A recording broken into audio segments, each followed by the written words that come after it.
Sandy suffers from her own brand of neurosis. She's petrified of everything. She's got a little bit of separation anxiety going on, a little bit of frustration, aggression. Has a tendency to overreact hugely to the presence of other dogs, strangers, what have you.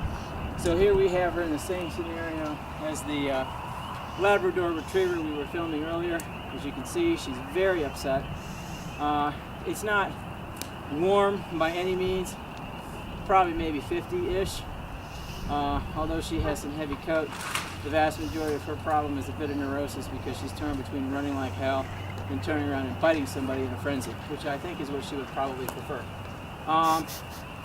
She shows an inordinate amount, leave it, good. She shows, leave it. She shows an inordinate amount of interest in my leg when we walk. And as you can see, she's none too fond of me just by virtue of the fact, stay. I've corrected her a few times, good girl, very nice, for being a little heavy-mouthed. She likes to bite. I'm her principal target.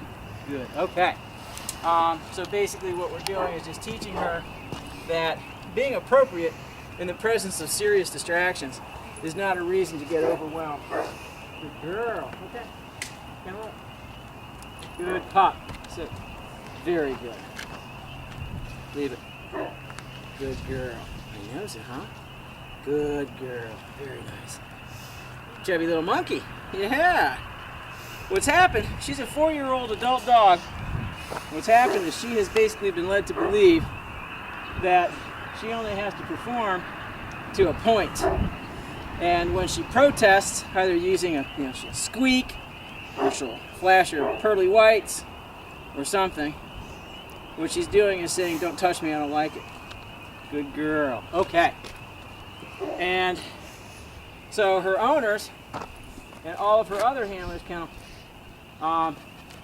have been obliging her by doing the whole, oops, I'm sorry, hands off.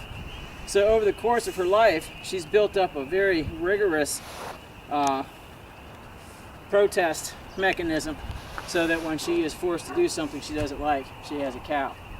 She's been here for about 2 weeks now, and we see a moderate amount of improvement, but I still need to see a drastic bit more just by virtue of the fact that we still have to desensitize her to having her ears and her feet handled. She doesn't like it, and we've been doing some muzzle conditioning with her because it's the only way you can get your hands on her without getting bloody. Good girl. Okay. Hurry up. Good girl. As far as obedience goes, she actually does pretty well.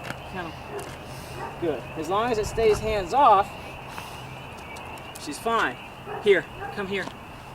Sit. Good. And I don't even give her that much pressure, that much leash pressure. And she has a tendency to fall apart. And she perceives what force I do apply as being too much. And she has a tendency to protest as a result. Good girl. Now, for a couple days, okay, good pup. For a couple days, we did soften her up a bit with a prong because she was just really, really resisting the standard chain training collar all the way around. And then basically we got her back on the chain training collar because she started realizing that resistance wouldn't be too much of a problem, or that resistance would be too much of a problem. So we're going to borrow one of these young men. Here, Sandy, Kennel. Here. Do not touch her. You're just going to approach her. Stay.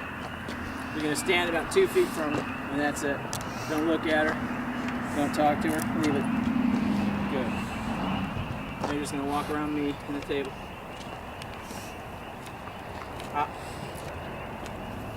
Stay. Good.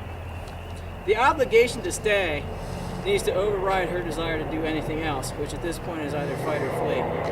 And I really don't want her to do either. So if you notice, we at least maintain a loose leash. Good. Do it again, except go counterclockwise. Good.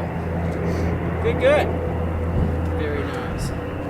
So I want you to do stupid stuff like clap your hands, scuffle your feet, and make all kinds of noise. Jordan used to star in some of our Pink Bunny videos. He is now much, much larger than he was back in the day. Good girl. Very nice. Okay, thank you very much.